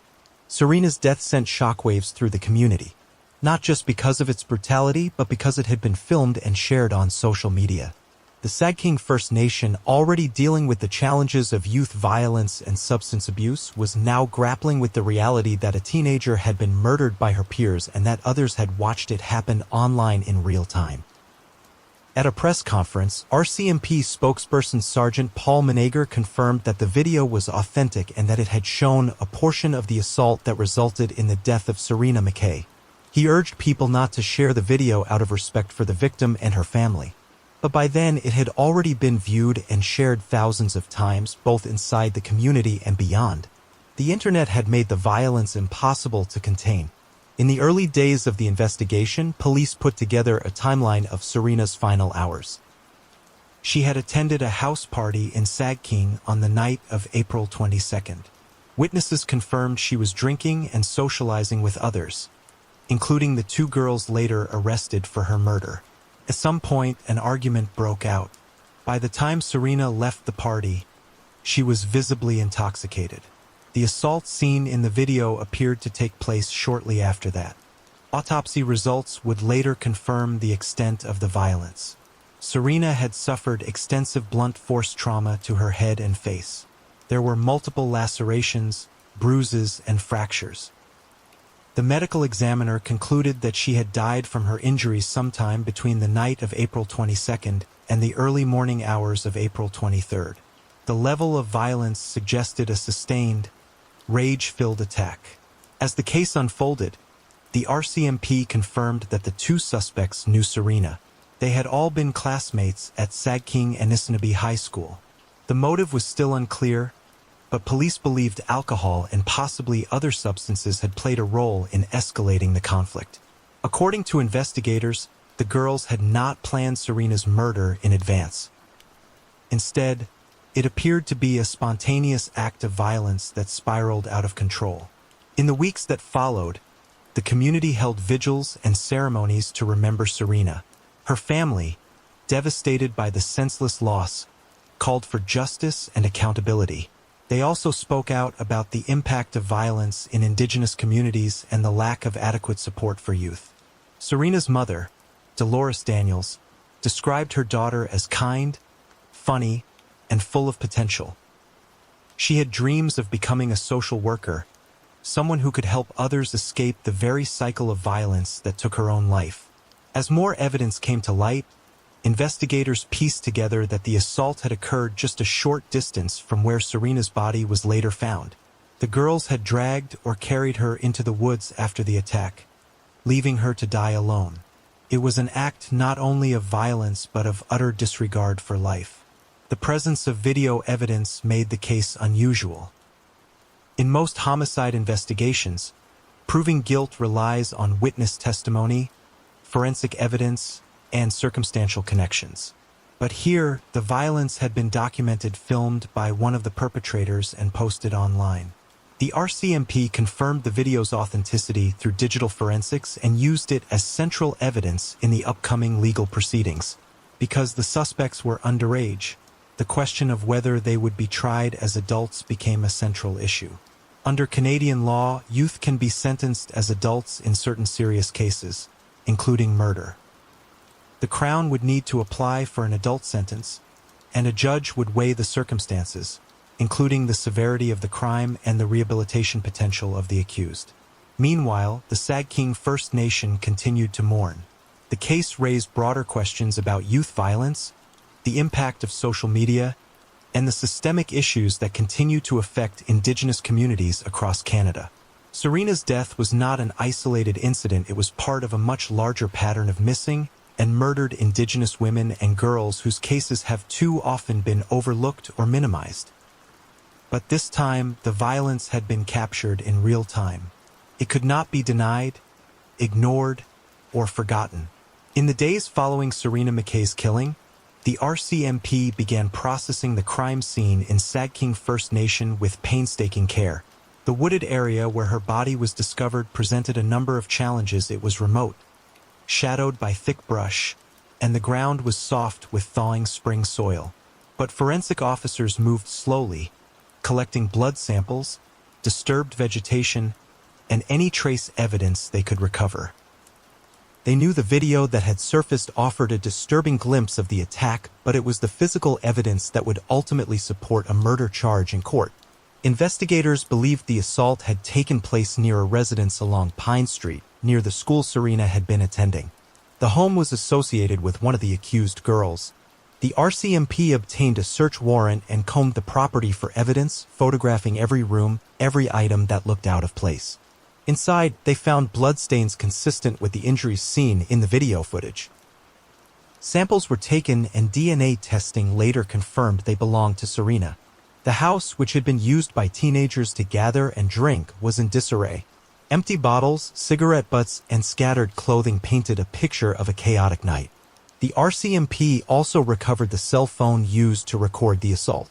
It belonged to one of the two female youths who were subsequently charged. Digital forensic analysis would reveal not only the original video files, but also deleted content, search history, and messages exchanged in the hours before and after the attack. The digital evidence was damning. The messages recovered from the phone showed that tensions had been building between Serena and one of the girls in the days leading up to the assault. There were arguments over social circles, romantic interests, and perceived slights, typical teenage conflicts, but ones that had begun to take on a darker edge. Investigators noted that the tone of the messages became increasingly hostile, with threats and confrontational language escalating just hours before the party. A forensic pathologist from Winnipeg was tasked with conducting the autopsy. The report confirmed what officers had feared: the injuries Serena sustained were extensive and inflicted over a sustained period. She had deep lacerations to her scalp and face, severe bruising on her upper body, and multiple fractures, including a broken jaw and orbital bones. Toxicology results also showed a high blood alcohol concentration, which likely left her unable to defend herself or flee during the attack. The cause of death was listed as blunt force trauma with complications from exposure, suggesting Serena may have still been alive when she was left outside. Following the arrest of the two girls, Crown prosecutors began preparing their case. The older of the two was charged with second-degree murder. The younger girl, initially apprehended as a possible participant, was eventually released without charges. The RCMP later confirmed that only one of the girls would stand trial. Because she was 16 at the time, her identity was protected under the Youth Criminal Justice Act, though the Crown announced its intention to seek an adult sentence due to the severity of the crime. The courtroom proceedings began in late 2017 and were closed to the public due to the accused age. However, key details were later made available through court records. The girl pleaded guilty to second-degree murder in December of that year, sparing Serena's family the pain of a drawn-out trial. During sentencing submissions, the Crown laid out the evidence in detail, including the full contents of the video, witness testimony from those at the party, and the results of the forensic investigation. In victim impact statements submitted to the court, Serena's family described the profound emotional trauma they endured in the aftermath. Her mother, Dolores Daniels, spoke about the nightmares, the anxiety, and the overwhelming grief that had overtaken their lives. She also addressed the fact that the video of Serena's final moments had been shared widely on social media, a violation that added a layer of cruelty to an already unbearable loss. The girl's defense team submitted psychological assessments, arguing that she had been under the influence of alcohol and struggling with unresolved trauma of her own. A clinical psychologist testified that the accused had symptoms consistent with fetal alcohol spectrum disorder and that her cognitive development had been delayed. These factors, they argued, made her less culpable and more amenable to rehabilitation. The defense acknowledged the brutality of the crime but urged the court to consider a youth sentence, citing the girl's age and prospects for reform. Justice Rocky Pollock of the Manitoba Provincial Court ultimately delivered his decision in July 2018. He agreed with the Crown that the murder warranted an adult sentence. In his ruling, he acknowledged the girl's difficult upbringing and the challenges she faced, but concluded that the nature of the crime, its violence, its documentation, and its impact demanded a sentence that reflected societal condemnation. She was sentenced to life in prison with no possibility of parole for 7 years, the maximum adult sentence under Canadian law for a youth offender convicted of second-degree murder. The decision was met with mixed reactions. While some in the community viewed the adult sentence as a necessary measure of accountability, others questioned whether the justice system had done enough to address the underlying causes that led to such a tragedy. Indigenous leaders pointed to the broader context, a legacy of intergenerational trauma, systemic neglect, and the continued marginalization of Indigenous youth in Canada. In the months that followed, Serena's family became increasingly vocal about the need for change. They participated in public forums, spoke to media outlets, and called for reforms to the way youth violence is addressed in Indigenous communities. They also advocated for greater mental health support, culturally appropriate programming, and stricter controls on social media platforms where violent content can spread unchecked. A year after Serena's death, the Sagking First Nation held a memorial ceremony in her honor. Elders, community members, and students gathered to remember her life and to reflect on what had been lost. A sacred fire was lit and traditional drumming filled the air as people offered prayers and shared stories. For those who had known Serena, it was a moment of healing, but also a reminder that the pain of her death had not faded. The incident also prompted broader conversations across Canada about the role of social media in youth violence. Several school divisions in Manitoba began introducing digital literacy programs aimed at teaching students about consent, privacy, and the consequences of sharing graphic content. The RCMP issued public statements warning about the legal risks of circulating videos involving criminal acts, particularly when minors are involved. In the wake of the case, Manitoba's Office of the Children's Advocate launched a review into the circumstances surrounding Serena's death. The office examined the support services available to her, the history of intervention by child welfare agencies, and the systemic gaps that may have contributed to the tragedy. The final report, released in 2019, identified multiple areas where the system had failed to provide adequate care, including inconsistent access to counseling, poor coordination between agencies, and a lack of culturally grounded supports for at-risk youth. The report did not assign blame to any one individual or agency, but it painted a stark picture of a young woman who had been left vulnerable by a fractured system. In response, the Children's Advocate issued several recommendations, including increased funding for mental health programs, better training for frontline workers, and the expansion of culturally relevant services in First Nations communities across Manitoba. Serena McKay's murder was not just a horrifying act of violence, it was a mirror held up to a series of institutional failures, each one compounding the other. Her death forced a reckoning with uncomfortable truths about how society treats its most vulnerable members, especially Indigenous women and girls. And though justice was formally served in the courtroom, the deeper questions raised by her killing remain open, unresolved. What happened in that house on Pine Street and in the forest beyond was not just the result of teenage conflict or impaired judgment.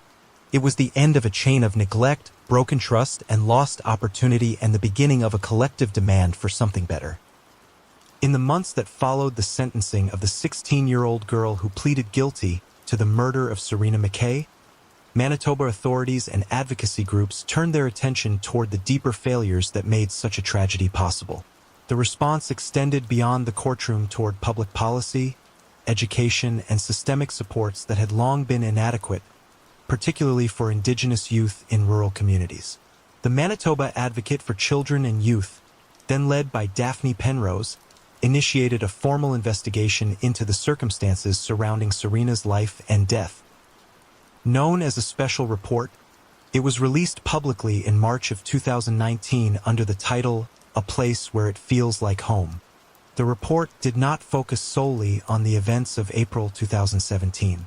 Instead, it traced Serena's life through the lens of the child welfare and education systems, examining the services she received and those she did not. The findings were unsettling. According to the Advocate's investigation, Serena had been involved with Manitoba's child welfare system from a young age. She had been placed in care multiple times and moved through a series of foster homes and placements. The report stated that she had experienced at least 80 official interactions with child and family services agencies throughout her life. Many of these involved assessments, placements, and safety concerns. The level of instability was high, and consistent support was markedly absent. The report revealed that during critical periods of Serena's adolescence, she was bounced between homes and communities, including time spent in Winnipeg and back in Sagkeeng. This instability disrupted her schooling, her relationships, and access to mental health services. At times, she was placed in group homes with older youth, some of whom had complex behavioral issues. According to the Advocate's findings, these placements often lacked the structure or cultural grounding that might have helped Serena build a sense of stability or belonging. The review also identified gaps in inter-agency communication. Schools, child welfare agencies, and health services did not always share information effectively, resulting in missed opportunities to intervene when Serena's needs escalated.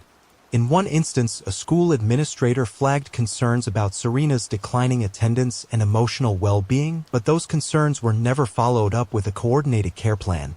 Another service provider noted a risk of substance misuse, but no long-term strategy was implemented. One of the report's most pressing observations was the lack of culturally relevant programming. Serena was identified as someone who felt strongly connected to her Indigenous identity. She participated in traditional ceremonies and wanted to learn more about her language and heritage. Yet, despite this, many of the environments she was placed in offered few, if any, cultural supports. According to the Advocate's report, this left Serena feeling isolated. She told a caseworker during one intake that she just wanted to feel like she belonged somewhere. The Advocate's office issued 5 concrete recommendations. These included the creation of a province-wide youth transition protocol, enhanced data sharing between agencies, and mandatory cultural programming for Indigenous youth in care. The goal was to prevent other children from falling through the same cracks Serena had.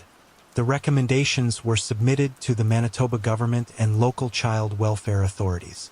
In the months that followed, some agencies began implementing new training modules, but broader systemic reform remained slow.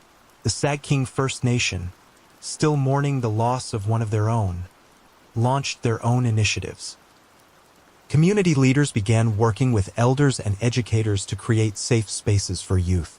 The local high school, where Serena had been a student, introduced peer mentorship programs and partnered with outside organizations to expand access to mental health services. Funding remained a challenge, but the intention was clear: to make sure young people did not have to navigate trauma alone. In Winnipeg, Indigenous women's advocacy groups continued to push for structural change. Serena's death became a touchpoint in larger national conversations about missing and murdered Indigenous women and girls. Although Serena was not classified under that designation, many advocates argued that her case shared the same root causes: systemic discrimination, lack of culturally competent care, and the failure of institutions to protect vulnerable Indigenous youth. Serena's family participated in several public forums and community gatherings.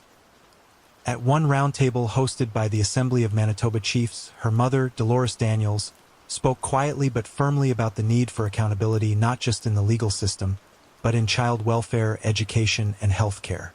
She emphasized that Serena had not been a statistic, but a child with dreams and potential. She wanted to be a social worker, to help others who had experienced the same instability she had. In the years following Serena's death, the spread of the assault video remained a painful reminder of how quickly violence could be amplified online. The RCMP and local school divisions began addressing digital safety with greater urgency. Presentations were delivered in schools across Manitoba focusing on the dangers of recording and sharing violent content. Law enforcement emphasized that possessing or distributing such material even passively could result in criminal charges, particularly when youth were involved. In 2018, Facebook confirmed it had removed the video from its platform after being contacted by Canadian authorities. However, by then, the damage had been done. The video had circulated widely, and even with removal efforts, fragments continued to resurface in dark corners of the internet. Privacy experts and Indigenous advocates called for clearer guidelines and faster response protocols from tech companies when violent content involving minors appeared online. In response, the federal government began engaging with social media platforms to address the broader issue of online harm. While no legislation was passed directly because of Serena's case, her death contributed to a growing awareness of the need for more responsive digital policies, particularly when young people are the victims. By 2020, the girl who had pleaded guilty to Serena's murder remained incarcerated. Under Canadian law, she was eligible to apply for parole after 7 years. The sentence, though the maximum for a youth convicted as an adult, remained controversial. Some believed the possibility of early release did not reflect the depth of the crime. Others pointed to the girl's own history of trauma, arguing that rehabilitation should not be dismissed. The parole process, when it arrives, will consider a range of factors: psychological evaluations, behavior during incarceration, and the risk of reoffending. The victim's family will be allowed to submit impact statements, and the community will have the opportunity to weigh in. Until then, the sentence stands a legal resolution, though not an emotional one.